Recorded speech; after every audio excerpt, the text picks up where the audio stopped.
My name is Ken Sipkens, and I want to do a bunch of videos on vegetable gardening.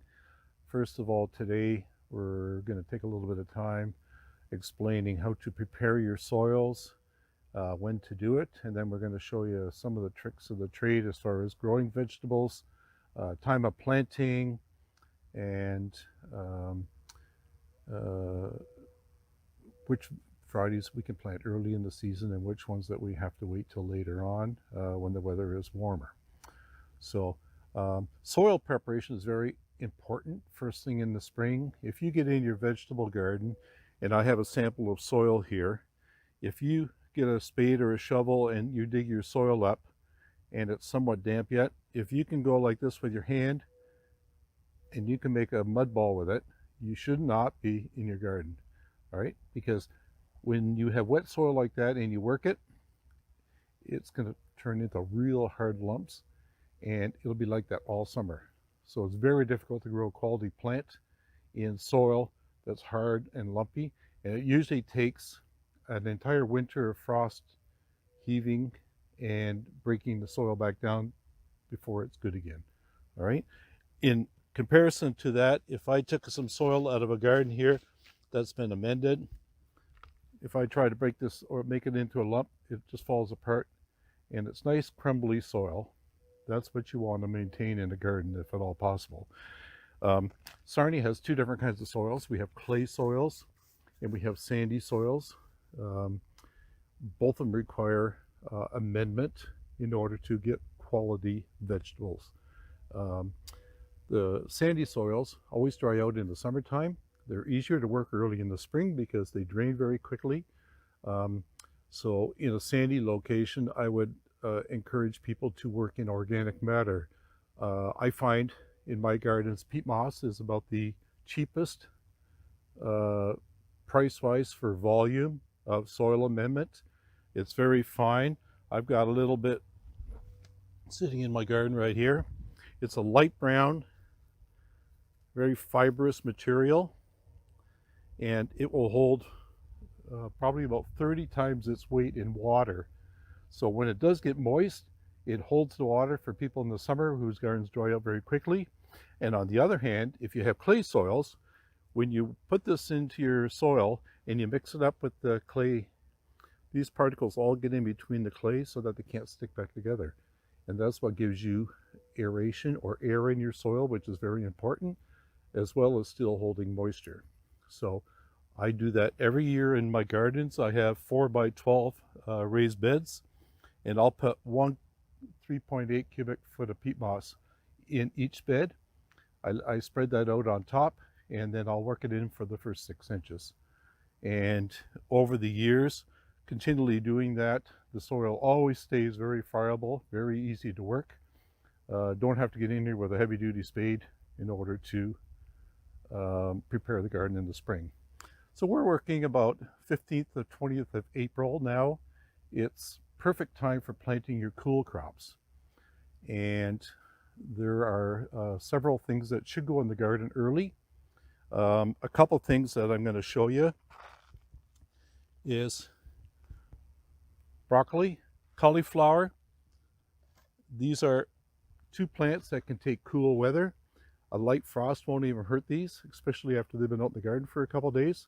And these plants have to be in early in order to get the heads to form before you get really hot weather in the summertime.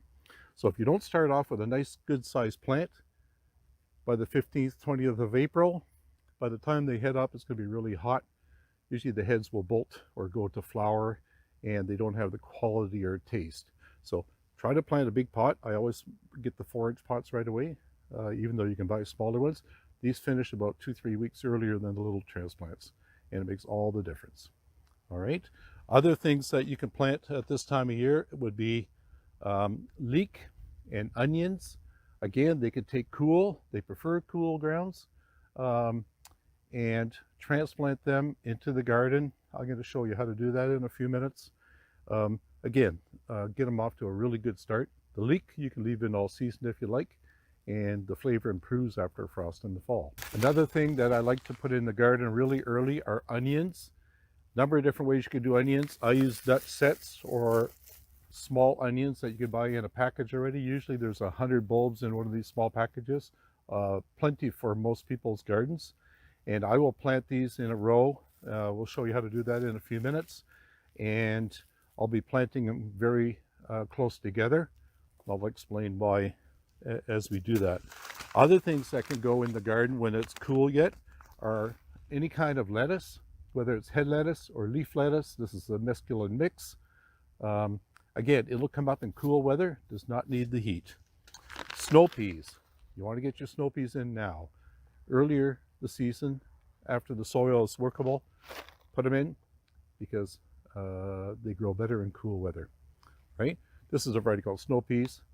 You actually take the pod off the plant before the peas size up inside, and you can stir fry them or use them as a vegetable. Very tender as long as you pick them early. Another one that comes up very early in the spring are radishes. Sow them thinly in the garden. I have a package here. There's probably about 250 seeds in this package. The best thing in a scenario like that is you plant about a third of the package, and maybe 3 weeks from now you plant another third, and then wait a few more weeks after that. That way you always have fresh stuff coming through the season, rather than just put them in once in the spring and that's it. Swiss chard or spinach, another leafy plant that grows in cooler weather. So get that into your soil and get it started now. Another thing I want to talk about is the size of your seeds. When you grow a variety, say like carrots, the seed is very, very fine. And if you bury your carrots an inch down in the ground, they'll probably not come up. All right, they need to be, say, a 1/4 inch down. I'll make a little trench with a little stick or something like that, and I'll carefully tap the carrots into the trench. And I only get a little bit of soil like this, and I just enough to cover the seeds. That's all the soil that I want on top. And then keep them moist. Don't let them dry out in between. And they should be up in about 10 days. All right. The bigger plants, or the plants that have larger seeds, require more depth. So a onion or a radish or a pea can probably go down in the ground an inch anyway, without any harm of it not being able to work its way through the top. All right. When we plant potatoes, we're going to show you how to do that as well. Potatoes are going to have to go down probably 5 or 6 inches, and that's going to take about 2-3 weeks for them to pop up out of the ground. So by planting them now, by the time they sprout up and start showing above soil, we're going to be past our frost-free date. We don't have to worry about them freezing off. The other plants that we've shown you already, they can take a light frost without any major damage.